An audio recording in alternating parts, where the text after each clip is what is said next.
Hey, hey, hey, what's up, everybody out there? Welcome to another Self-Care Check podcast. And I got just one question. Do y'all care about y'all self-care? Yeah. Yes, I would like y'all to help me welcome one of our old alumni.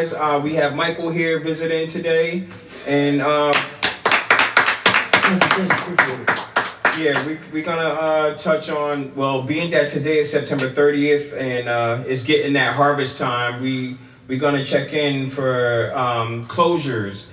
That's a choice, you know, and a month-end harvest energy, acknowledging what needs to be let go before fall settles all the way in. We're just gonna chop it up a little bit. First of all, welcome back to the House of Opportunity here at Tier 1, Mike. You want to tell us a little bit about what you've been up to since you was gone? Well, since I was gone, basically, Dr. Moody and Tier 1 was like my family. You know, everybody helped me out the best way they can. And I try to take advice. Sometimes I roll with it, sometimes I don't. But I kind of realize now, since I'm getting older, I'm not that young kid where I cause destruction or I make bad decisions.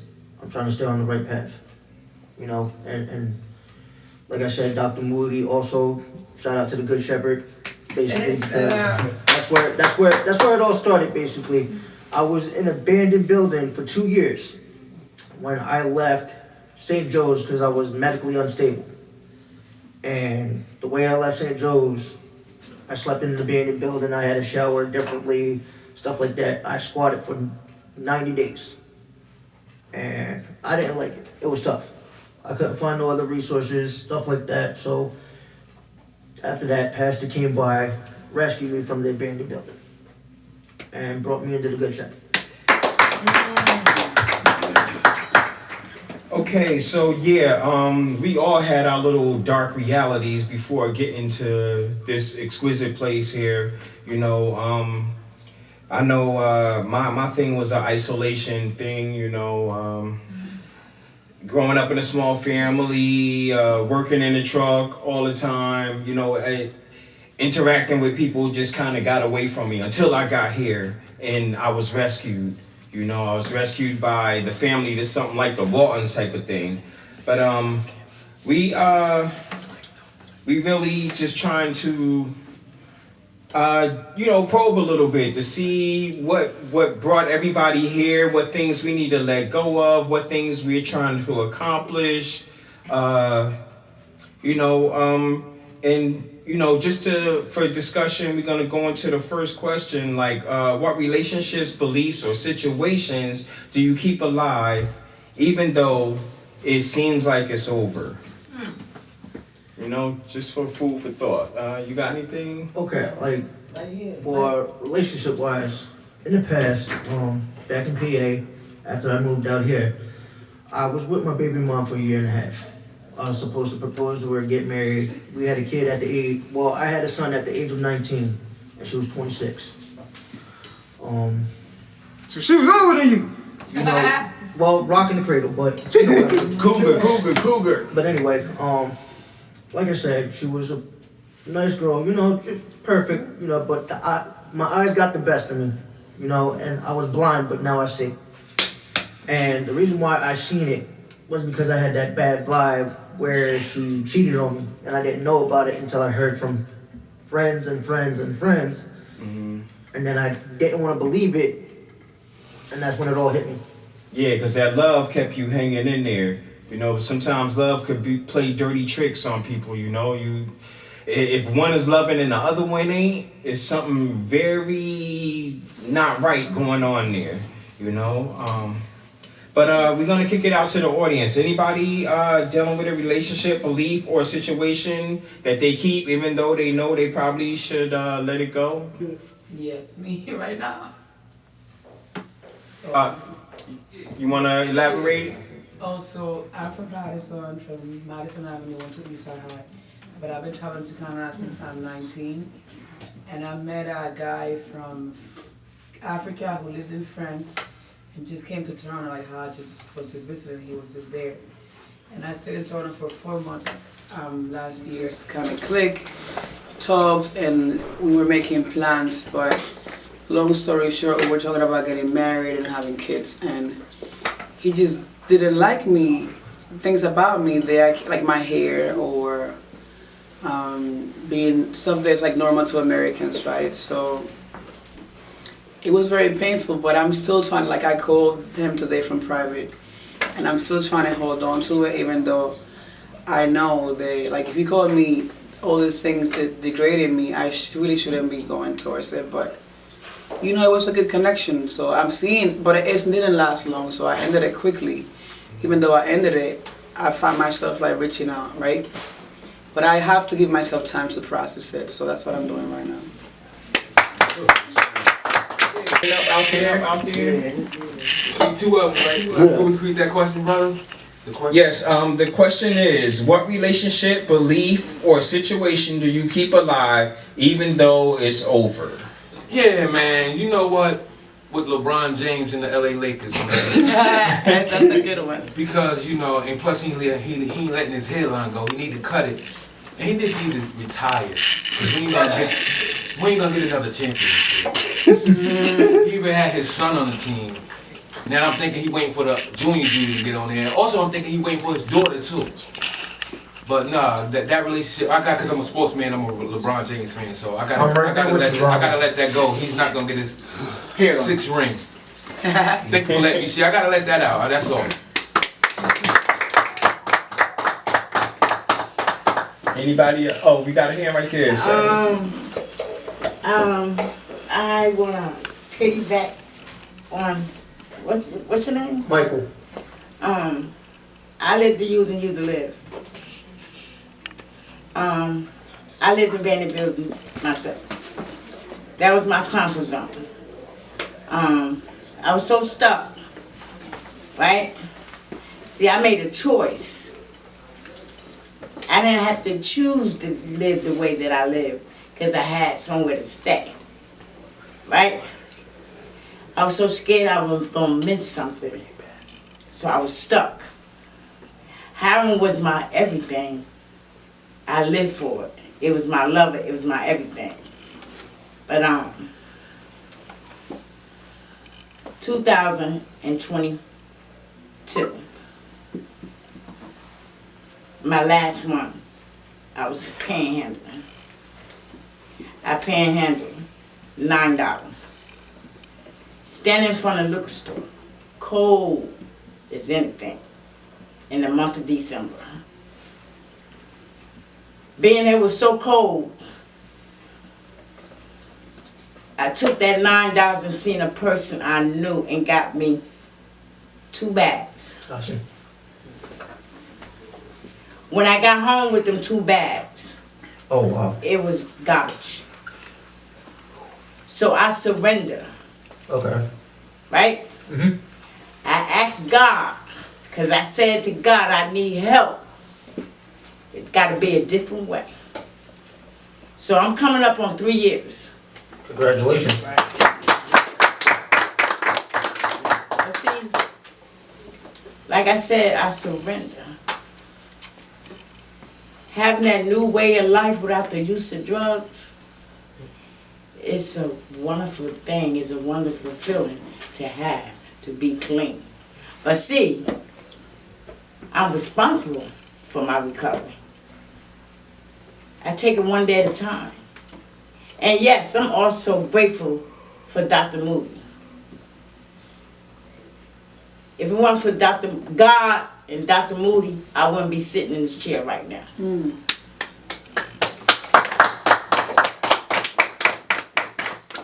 Yeah, and that brings us to the second reason that we have here. Like the encouragement for emotional freedom and self-forgiveness and self-liberation. Again, this house is so pivotal for me. Just speaking for myself, like I was in the dark when I first walked in through these doors. I was just coming to an NA meeting, and the next thing you know, I'm signing up for the program. The next thing you know, I had just got out of a program and I needed something to latch on to, and this fell right into place. Like it definitely like put me on the right path, you know. I love this place. I ain't no telling where I would be if I wasn't here. You know, I think my drug problem probably would have kicked right back in if I didn't have somewhere to come to on a daily basis and chop it up with people who going through the same thing that I'm going through. Mike, you got anything? Basically what everybody's saying, like with the Dr. Moody and this whole house being all together as one family. Like I'm gonna talk on the topic of belief a little bit. Now, see me, I grew up as Roman Catholic. You know, I got baptized in the Catholic Church. You know, at the age of 16, my whole family got baptized. My mom, she didn't get baptized at all. But anyway, besides the point. Now, when I was reading a Roman Catholic Bible, it hit me, but in a different vibe, a different tone, in a different way. Because what they believe in, like the Virgin Mary, stuff like that, you know, and certain things, I think is a pagan holiday, you know. And I'm not trying to knock anybody's belief, and that's when I became a Christian.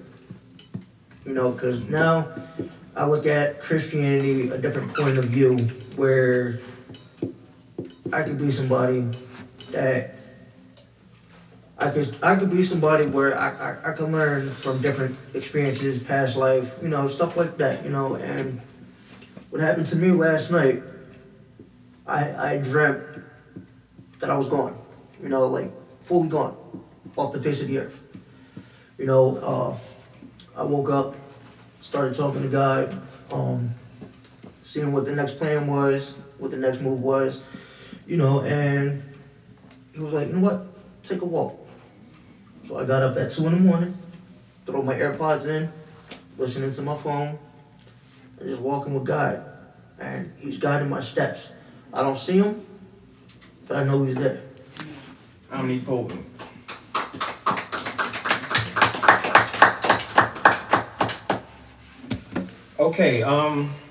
Okay, so here we have another question.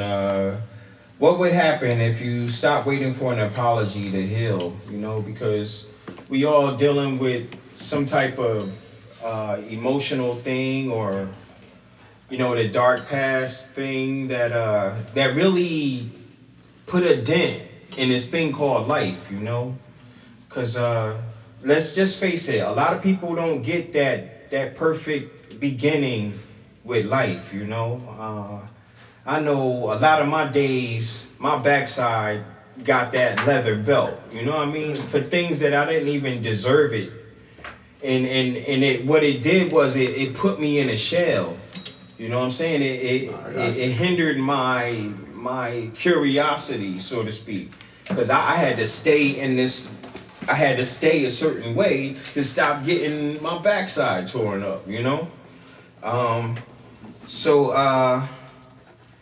Again, I would be very distorted if I didn't, you know, start going to programs, you know, and started learning different terminologies and therapeutic communities that finally started explaining some of the stuff that's going on with me to me, so I can, like, you know, have that different angle to see, you know, what's going on with me, you know. And I appreciate it.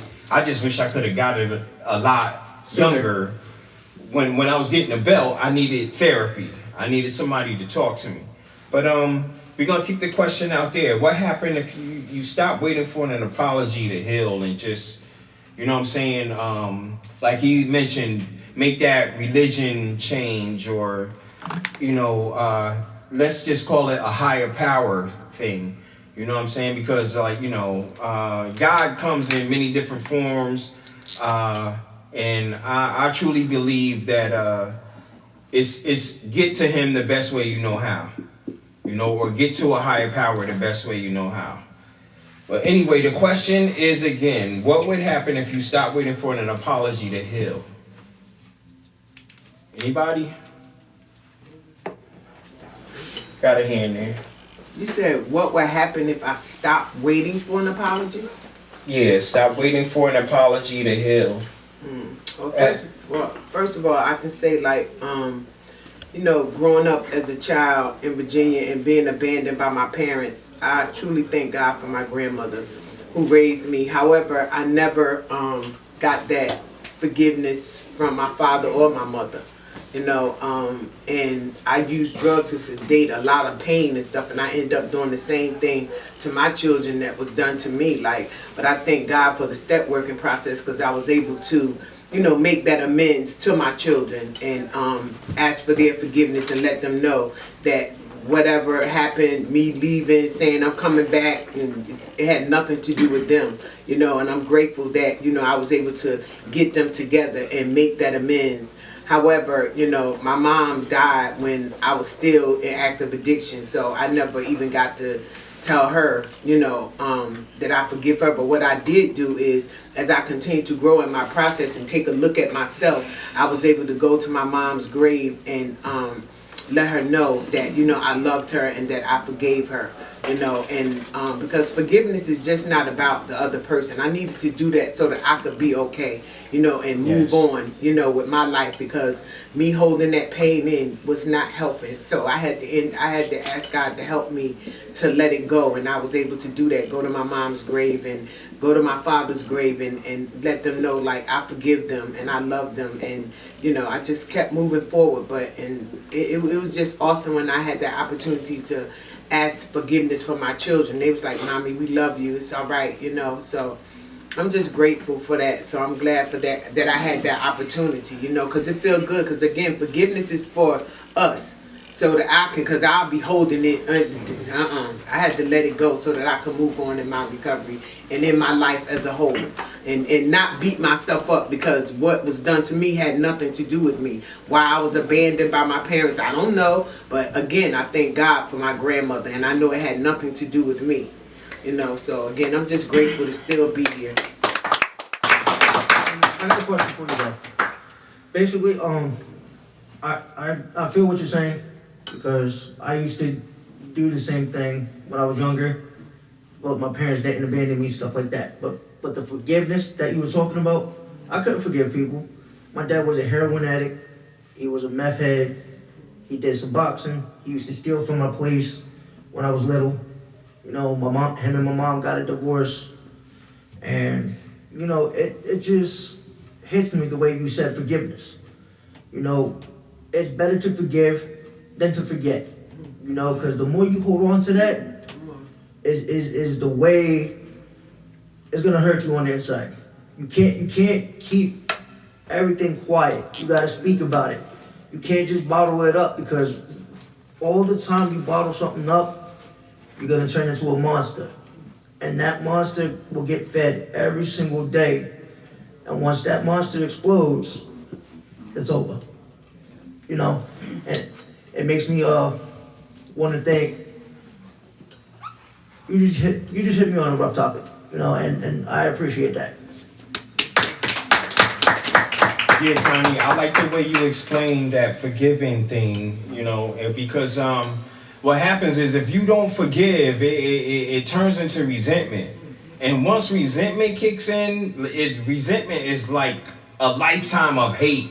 You know what I'm saying? No matter what comes down the pipe, you're going to turn it into resentment. And that's why, forgiveness is such an important thing. That's why it kind of trumps the... That's why it kind of trumps the question that you asked, because that healing, you can't wait for nobody to heal you. If people was waiting for people to heal, there'd be a lot of sick people walking around. That's why you gotta do it within yourself. Yes, sir. Sometimes you gotta channel that spirituality within yourself. Connect to the God of your understanding, so you can get through. Absolutely. Sometimes that's what it takes. Yes, sir. Sarah, you got a hand up? I'm gonna piggyback at what Connie said. When I was that 4 year, I can talk? Yes, right there. When I was that 4-year-old little girl, and my hand was taken to the basement, right? I was messed up ever since. Then to turn around and happen to me again. But now, I gotta let that go. because I used over that for 35 years out of my life. And it practically destroyed my life. So I thank God for him giving me another opportunity to get back what I thought I had once upon a time. Because I was stuck. So I let go and let God. Because God got me. Amen. Okay, and because of the time, we gonna rock with this last question, and we kind of already hit on it. What does closure look like when it's something you choose, not something you're given? You know what I'm saying? And go ahead, Mike. Alright, what does closure look like when it's something you choose and when it's not given? Closure to me, it's not about being given forgiveness or whatever. It's basically like you gotta have that security blanket. You gotta have that stability. You gotta have certain things, you know, and it makes me wonder to do what I have to do.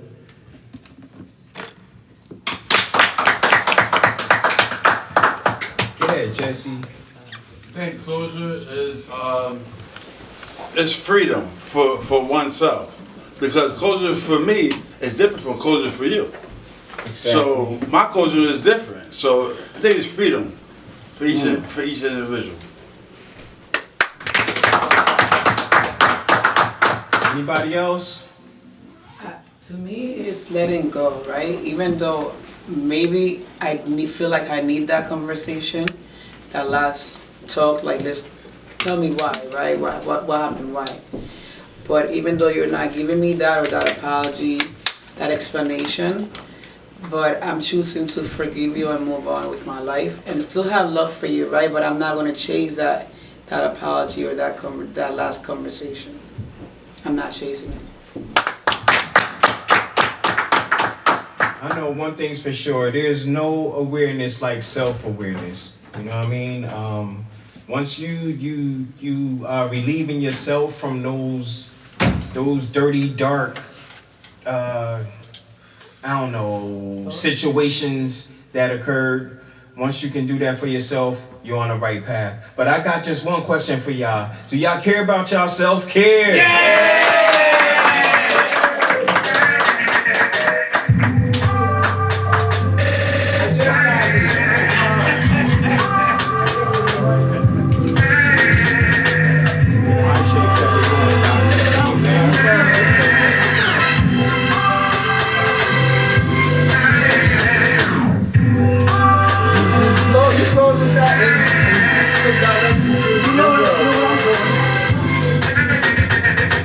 I ain't even show you that part, but though sometimes you gotta lead, just take charge, just to control the atmosphere of the episode. Right? And you was right, I did forget. You gotta keep your eyes on the camera. This is one of the If you're looking at him now, it's like, you gotta make sure, like, you know, because then if you're looking at something else, they're gonna like, what the fuck, what are you looking at? Yeah. Just you know, you looking into it like you already know what you're doing, you already know what you're talking to, you know.